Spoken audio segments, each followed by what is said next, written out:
Halo Sobat Cuankul, musim hujan datang. Tanaman cabai mulai produktif. Tapi kok malah banyak yang terkena busuk batang ya? Tanaman layu bahkan mati satu persatu. Jangan panik dulu. Di video kali ini kita bahas tuntas penyakit yang sering muncul di musim hujan pada cabai dan cara pencegahannya sejak awal tanam, termasuk penggunaan agen hayati Trichoderma seperti Trichoba. Buat Sobat Cuankul yang sedang tanam cabai, musim hujan itu ibarat dua mata pisau. Di satu sisi, air melimpah, tanaman kelihatan subur. Tapi, di sisi lain, serangan penyakit juga meningkat tajam. Nah, supaya usaha budidaya cabai tetap aman dan panen tetap maksimal, kita harus kenal dulu penyakit-penyakit yang sering muncul di musim hujan. Lalu, pahami cara pencegahannya sejak awal. Kenapa musim hujan rawan penyakit?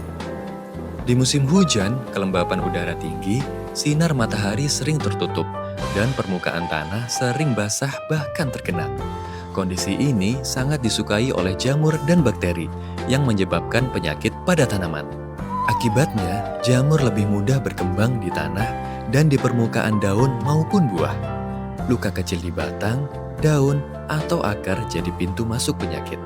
Tanaman yang akarnya lemah makin gampang roboh dan layu.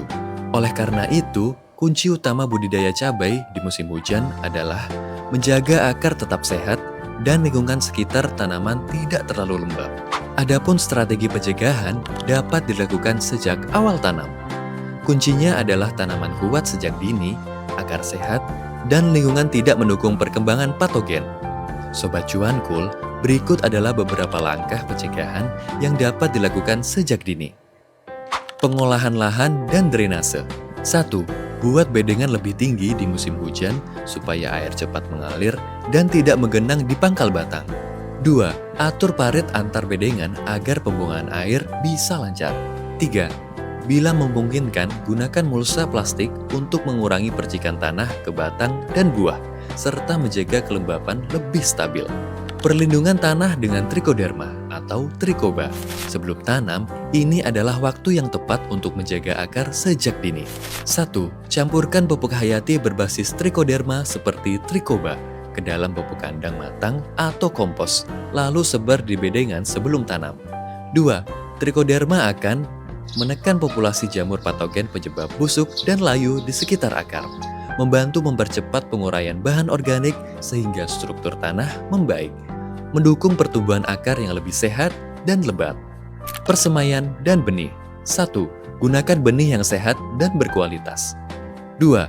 Media semai sebaiknya gembur, steril, dan diberi Trichoba juga ya, agar jamur patogen tidak mudah menyerang bibit. 3. Hindari persemaian di tempat yang selalu basah. Usahakan ada sirkulasi udara dan cahaya yang cukup. Saat pindah tanam. Pada fase pindah tanam, tanaman cabai sangat rentan stres. Disinilah pencegahan penyakit mulai krusial. Pencegahan dapat dilakukan dengan 1. Siram lubang tanam dengan larutan yang sudah diberi Trichoba, sehingga akar muda langsung bertemu dengan Trichoderma yang melindungi. 2. Setelah tanam, usahakan tanaman tidak kekurangan air, tapi juga tidak tergenang. Dengan cara ini, akar cepat pulih dan lebih siap menghadapi kondisi lembab seperti musim hujan. Perawatan rutin di musim hujan. 1. Jaga jarak tanam cukup renggang supaya sirkulasi udara di antara tanaman menjadi baik. Daun cepat kering setelah hujan.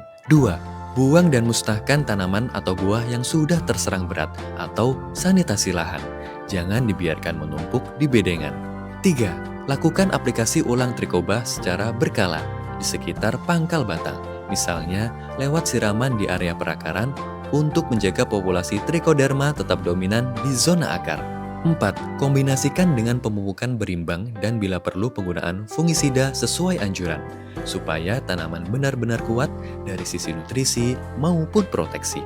Jadi, Sobat Cuankul, kunci sukses budidaya cabai di musim hujan adalah kenali penyakit yang sering muncul, perbaiki sistem drainase, jaga kebersihan kebun, dan lindungi akar sejak awal dengan agen hayati seperti Trichoderma Trichoba. Jika Sobat Cuankul suka konten edukasi pertanian seperti ini, jangan lupa like, komen, dan subscribe ya. Sampai jumpa di video berikutnya.